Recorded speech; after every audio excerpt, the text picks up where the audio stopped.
Hi అండి అందరికీ welcome back to our channel baby creation.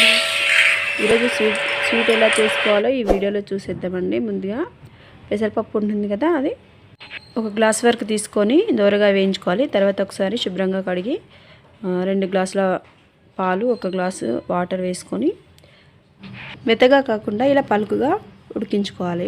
ఇలా ఉడికించుకొని అది పక్కన పెట్టేసుకున్న తర్వాత 2 గ్లాసుల బెల్లం తీసుకొని అందులో 1 గ్లాస్ వరకు వాటర్ వేసుకొని అవి మరిగాక పక్కన పెట్టేసుకోవాలి. తర్వాత మరొక ప్యాన్లో నెయ్యి వేసుకొని అందులో జీడిపప్పు కిస్మిస్లు వేసుకొని బాగా వేయించుకోవాలి. వేయించుకున్న తర్వాత అదే నెయ్యిలో 1 కప్పు వరకు అటుకులు తీసుకొని కూడా వీటిని కూడా దూరగా వేయించాక మనం ముందుగా ఉడికించుకున్న పప్పు ఇందులో వేసేసుకోవాలి. అలాగే మనం ముందుగా కరిగించుకున్న బెల్లం వాటర్ ఉన్నాయి కదా, అందులో వేసేసుకొని వీటిని దగ్గరగా వచ్చే వరకు ఉడికించుకోవాలి. చూసారా, ఇలా ఉడికిన తర్వాత అందులో కిస్మిస్లు మరొక స్పూన్ నెయ్యి వేసి బాగా కలపాలి. అంతే, ఎంతో ఈజీ అయిన సింపుల్ రెసిపీ రెడీ.